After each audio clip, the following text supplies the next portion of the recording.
ओम शांति। आज बाबा की 13 नवंबर 2024 की साकार मुरली के महावाक्य हैं।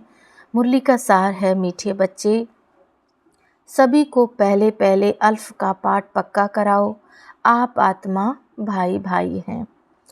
प्रश्न है, किस एक बात में श्रीमत मनुष्य मत के बिल्कुल ही विपरीत है? उत्तर है, मनुष्य मत कहती है हम मोक्ष में चले जाएंगे। श्रीमत कहती है यह ड्रामा अनादि अविनाशी है, मोक्ष किसी को मिल नहीं सकता। भल कोई कहे यह पाठ बजाना हमको पसंद नहीं, परंतु इसमें कुछ भी कर नहीं सकते। पाठ बजाने आना ही है, श्रीमत ही तुम्हें श्रेष्ठ बनाती है। मनुष्य मत तो अनेक प्रकार की है। ओम शांति। अभी यह तो बच्चे जानते हैं कि हम बाबा के सामने बैठे हैं, बाप भी जानते हैं बच्चे हमारे सामने बैठे हैं। यह भी तुम बच्चे जानते हो, बाप हमें शिक्षा देते हैं और जो फिर औरों को देनी है। पहले पहले तो बाप का परिचय देना है, क्योंकि सभी बाप को और बाप की शिक्षा को भूले हुए हैं।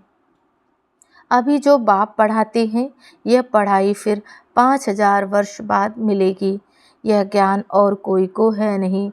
मुख्य हुआ बाप का परिचय, फिर यह सब समझाना है। हम सब भाई भाई हैं। सारी दुनिया की जो भी आत्माएं हैं, सब आपस में भाई भाई हैं। सभी अपना मिला हुआ पाठ इस शरीर द्वारा बजाते हैं। अभी तो बाप आए हैं नई दुनिया में ले जाने के लिए, जिसको स्वर्ग कहा जाता है, परंतु अभी हम सब भाई पतित हैं, एक भी पावन नहीं है। सभी पतितों को पावन बनाने वाला एक ही बाप है। यह है ही पतित विकारी रावण की दुनिया। रावण का अर्थ ही है 5 विकार स्त्री में, 5 विकार पुरुष में। बाप बहुत सिंपल रीति समझाते हैं, तुम भी ऐसे समझा सकते हो। तो पहले पहले यह समझाओ कि हम आत्माओं का वह बाप है, सभी ब्रदर्स हैं। पूछो यह ठीक है? लिखो, हम सब भाई भाई हैं। हमारा बाप भी एक, हम सब सोल्स का वह सुप्रीम सोल है, उनको फादर कहा जाता है।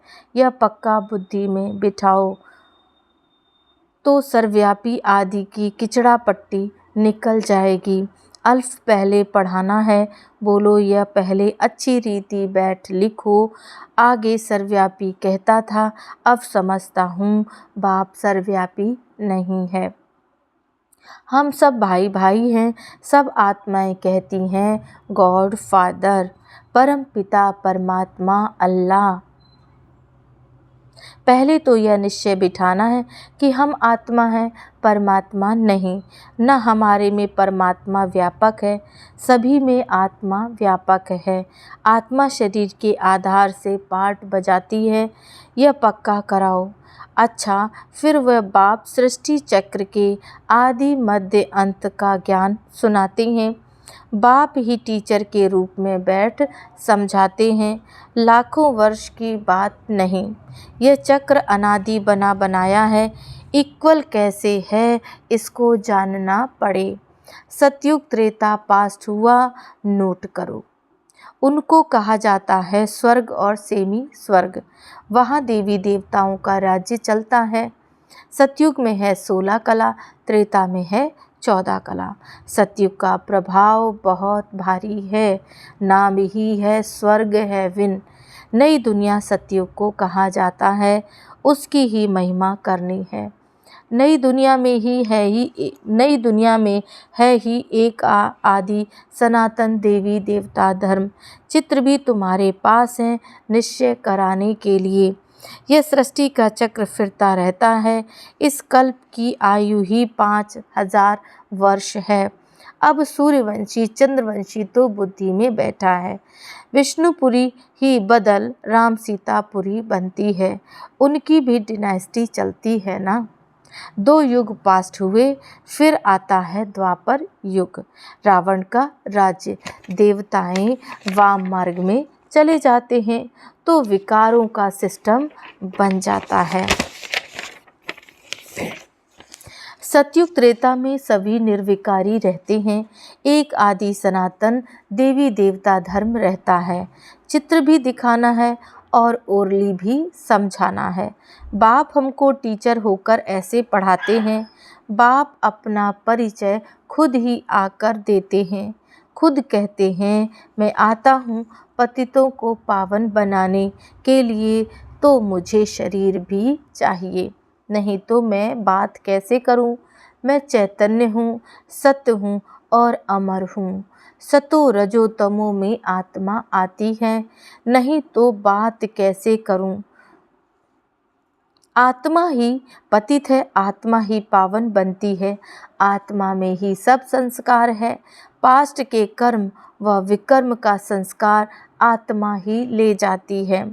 सतयुग में तो विकर्म होता नहीं, कर्म करते हैं, पाठ बजाते हैं, परंतु वह कर्म अकर्म बन जाता है। गीता में भी अक्षर है, अभी तुम प्रैक्टिकल में उसे समझ रहे हो। जानते हो बाबा आया हुआ है पुरानी दुनिया को बदल नई दुनिया बनाने। जहाँ कर्म अकर्म हो जाते हैं उसको कहा जाता है सतयुग। और फिर यहाँ यह कर्म विकर्म होते हैं जिसको कलयुग कहा जाता है। तुम अभी हो संगम पर। बाबा दोनों ही तरफ की बात सुनाते हैं। एक एक बात अच्छी रीति समझें। बाप टीचर ने क्या हमें समझाया। अच्छा, बाकी है गुरु का कर्तव्य। उनको बुलाया ही है आकर, हम पतितों को पावन बनाओ। आत्मा पावन बनती है, फिर शरीर भी पावन बनता है। जैसे सोना वैसे जेवर बनता है। 24 कैरेट का सोना लेंगे, खाद नहीं डालेंगे तो जेवर भी ऐसा सतो प्रधान बनेगा। अलाई डालने से फिर तमो प्रधान बन पड़ता है, क्योंकि खाद पड़ती है ना। पहले भारत 24 कैरेट पक्के सोने की चिड़िया था, अर्थात सतो प्रधान नई दुनिया थी। अब तमो प्रधान है। पहले प्योर सोना है, नई दुनिया पवित्र, पुरानी दुनिया अपवित्र। खाद पड़ती जाती है। यह बाप ही समझाते हैं और कोई मनुष्य गुरु लोग नहीं जानते। बुलाते हैं आकर पावन बनाओ। सद्गुरु का काम है वानप्रस्थ अवस्था में मनुष्यों को गृहस्थ से किनारा कराना। तो यह सारी नॉलेज ड्रामा प्लान अनुसार बाप ही आकर देते हैं। वह है मनुष्य सृष्टि का बीज रूप। वही सारे वृक्ष की नॉलेज समझाते हैं। शिव बाबा का नाम सदैव शिव ही है। बाकी आत्माएं सब आती हैं पाठ बजाने, तो भिन्न भिन्न नाम धराती हैं। बाप को बुलाते हैं, परंतु उन्हें जानते ही नहीं। वह कैसे भाग्यशाली रथ में आते हैं तुमको पावन दुनिया में ले जाने के लिए। तो बाप समझाते हैं, मैं उनके तन में आता हूँ जो बहुत जन्मों के अंत में है। पूरा 84 जन्म लेते हैं। राजाओं का राजा बनाने के लिए इस भाग्यशाली रथ में प्रवेश करना होता है। पहले नंबर में श्री कृष्ण है, वह है नई दुनिया का मालिक। फिर वही नीचे उतरते हैं, सूर्यवंशी, चंद्रवंशी, फिर वैश्य शूद्रवंशी, फिर ब्रह्मावंशी बनते हैं। गोल्डन से सिल्वर, फिर तुम आयरन से गोल्डन बन रहे हो। बाप कहते हैं, मुझ एक अपने बाप को याद करो जिसमें मैंने प्रवेश किया। इनकी आत्मा में तो जरा भी यह नॉलेज नहीं थी। मैं प्रवेश करता हूँ, इसलिए इनको भाग्यशाली रथ कहा जाता है। खुद कहते हैं, मैं इनके बहुत जन्मों के अंत में आता हूँ। गीता में अक्षर एक्यूरेट है। गीता को ही सर्वशास्त्र में शिरोमणि भगवत गीता कहा जाता है। इस संगम पर ही बाप आकर ब्राह्मण कुल और देवी देवता कुल की स्थापना करते हैं। औरों को का तो सबको मालूम है, इनका कोई को पता नहीं है। बहुत जन्मों के अंत में अर्थात संगम युग पर ही बाप आते हैं। बाप कहते हैं मैं बीज रूप हूँ। श्री कृष्ण तो है ही सतयुग का रहवासी, उनको दूसरी जगह तो कोई देख ना सके। पुनर्जन्म में तो नाम रूप देश काल सब बदल जाता है। पहले छोटा बच्चा सुंदर होता है, फिर बड़ा होता है, फिर वह शरीर छोड़ दूसरा छोटा लेते हैं। यह बना बनाया खेल है, ड्रामा के अंदर फिक्स है। दूसरे शरीर में तो उनको श्री कृष्ण नहीं कहेंगे, उस दूसरे शरीर पर नाम आदि फिर दूसरा पड़ेगा। समय, फीचर्स, तिथि, तारीख आदि सब बदल जाता है। वर्ल्ड की हिस्ट्री, ज्योग्राफी हू बहू रिपीट कहा जाता है, तो यह ड्रामा रिपीट होता रहता है। सतो रजो तमो में आना ही है। सृष्टि का नाम, युग का नाम सब बदलते जाते हैं। अभी यह है संगम युग, मैं आता हूँ संगम पर, यह हमको अंदर में पक्का करना है। बाप हमारा बाप है, टीचर है और गुरु है, जो फिर सतो प्रधान बनने की युक्ति बहुत अच्छी बताते हैं। गीता में भी है, दे सही दे के सब धर्म छोड़ अपने को आत्मा समझो। वापस अपने घर जरूर जाना है। भक्ति मार्ग में कितनी मेहनत करते हैं भगवान पास जाने के लिए, वह है मुक्ति धाम। कर्म से मुक्त हम इन कॉर्पोरियल दुनिया में जाकर बैठते हैं। पाठधारी घर गया तो पाठ से मुक्त हुआ। सब चाहते हैं हम मुक्ति में मुक्ति पावे, परंतु मुक्ति तो किसी को मिल ना सके। यह ड्रामा अनादि अविनाशी है। कोई कहे यह पाठ बजाना हमको पसंद नहीं, परंतु इसमें कोई कुछ कर ना सके। यह अनादि ड्रामा बना हुआ है, एक भी मुक्ति नहीं पा सकते। यह सब है अनेक प्रकार की मनुष्य मत, यह है श्रीमत श्रेष्ठ बनाने के लिए। मनुष्य को श्रेष्ठ नहीं कहेंगे, देवताओं को श्रेष्ठ कहा जाता है। उन्हों के आगे सब नमन करते हैं तो वह श्रेष्ठ ठहरे, परंतु यह भी किसको पता नहीं है। अभी तुम समझते हो कि 84 जन्म तो लेना ही है। श्री कृष्ण देवता है, वह बैकुंठ का प्रिंस है, वह यहाँ कैसे आएगा। ना उसने गीता सुनाई, सिर्फ देवता था इसलिए सभी लोग उनको पूजते हैं। देवता है पावन, खुद पति ठहरे, कहते हैं मुझ निर्गुण हारे में कोई गुण नहीं, आप हमको ऐसा बनाओ। शिव के आगे जाकर कहेंगे हमको मुक्ति दो, वह कभी जीवन मुक्त जीवन बंध में आते ही नहीं, इसलिए उन्हें पुकारते हैं मुक्ति दो। जीवन मुक्ति भी वही देते हैं। अभी तुम समझते हो बाबा और मम्मा के हम सब बच्चे हैं, उनमें हमें अथाह धन मिलता है। मनुष्य तो बेसमझी से मांगनी करते रहते हैं। बेसमझ तो जरूर दुखी ही होगा, अथाह दुख भोगने पड़ते हैं। तो यह सब बातें बच्चों की बुद्धि में रखनी हैं। एक बेहद के बाप को न जानने के कारण कितना आपस में लड़ते रहते हैं, आर्फन के बन पड़ते हैं। वह होते हैं अध के आर्फन्स, यह है बेहद के आर्फन्स। बाप नई दुनिया स्थापन करते हैं, अभी है ही पतित आत्माओं की दुनिया। पावन दुनिया सतयुग को कहा जाता है, पुरानी दुनिया कलयुग को कहा जाता है। तो बुद्धि में ये सब बातें है ना। पुरानी दुनिया का विनाश हो जाएगा, फिर नई दुनिया में ट्रांसफ़र हो जाएंगे। अभी हम टेम्परेरी संगम युग पर खड़े हैं, पुरानी दुनिया से नई बन रही है, नई दुनिया का भी पता है।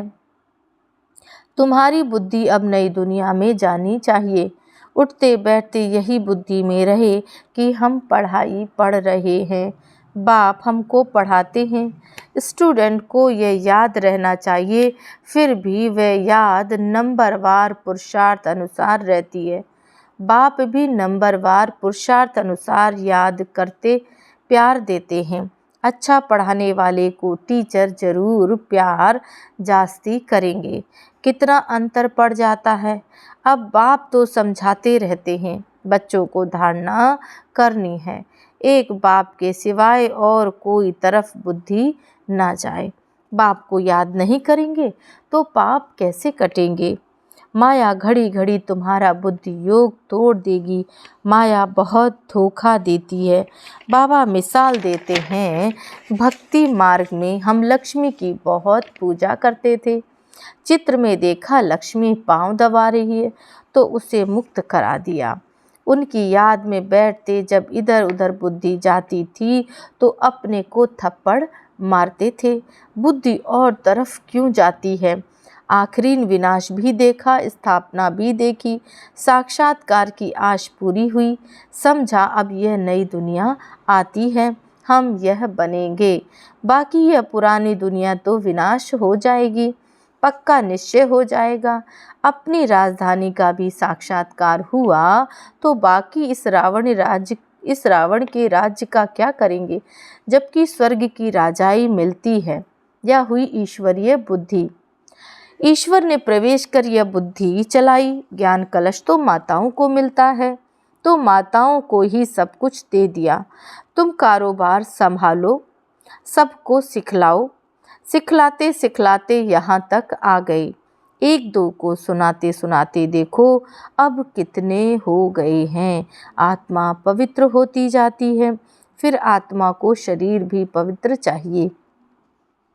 समझते भी हैं फिर भी माया भुला देती है। तुम कहते हो 7 रोज पढ़ो तो कहते हैं कल आएंगे। दूसरे दिन माया ही खलास कर देती है। आते ही नहीं, भगवान पढ़ाते हैं तो भगवान से नहीं आकर पढ़ते। कहते भी हैं हाँ जरूर आएंगे, परंतु माया उड़ा देती है, रेगुलर होने नहीं देती। जिन्होंने कल पहले पुरुषार्थ किया वह जरूर करेंगे और कोई हट्टी है नहीं। तुम पुरुषार्थ बहुत करते हो, बड़े बड़े म्यूजियम बनाते हो। जिन्होंने कल पहले समझा है वही समझेंगे। विनाश होना है, स्थापना भी होती जाती है। आत्मा पढ़कर फर्स्ट क्लास शरीर लेगी। एम ऑब्जेक्ट यह है, यह याद क्यों नहीं पड़ना चाहिए। अभी हम नई दुनिया में जाते हैं अपने पुरुषार्थ अनुसार। अच्छा, मीठे मीठे सिकिल दे बच्चों प्रति माता पिता बाप दादा का याद प्यार और गुड मॉर्निंग। रूहानी बाप की रूहानी बच्चों को नमस्ते। हम रूहानी बच्चों की रूहानी बाप दादा को याद प्यार गुड मॉर्निंग नमस्ते। धारणा के लिए मुख्य सार है। पहला पॉइंट, बुद्धि में सदा याद रहे कि अभी हम थोड़े समय के लिए संगम युग में बैठे हैं। पुरानी दुनिया विनाश होगी तो हम नई दुनिया में ट्रांसफ़र हो जाएंगे, इसलिए इससे बुद्धि योग निकाल देना है। दूसरा है, सभी आत्माओं को बाप का परिचय दे कर्म अकर्म विकर्म की गुह गति सुनानी है। पहले अल्फ का ही पाठ पक्का कराना है। वरदान है श्रेष्ठ प्राप्तियों के प्रत्यक्ष फल द्वारा सदा खुशहाल रहने वाले एवर हेल्दी भव। संगम युग पर अभी अभी किया, अभी अभी श्रेष्ठ प्राप्ति की अनुभूति हुई। यही है प्रत्यक्ष फल। सबसे श्रेष्ठ फल है समीपता का अनुभव होना। आजकल साकार दुनिया में कहते हैं कि फल खाओ तो तंदुरुस्त रहेंगे। हेल्दी रहने का साधन फल बताते हैं और आप बच्चे हर सेकेंड प्रत्यक्ष फल खाते ही रहते हो, इसलिए एवर हेल्दी हो। यदि आपसे कोई पूछे कि आपका क्या हाल चाल है तो बोलो फरिश्तों की चाल और हाल खुशहाल है। स्लोगन है, सर्व की दुआओं के खजाने से संपन्न बनो तो पुरुषार्थ में मेहनत नहीं करनी पड़ेगी। ओम शांति।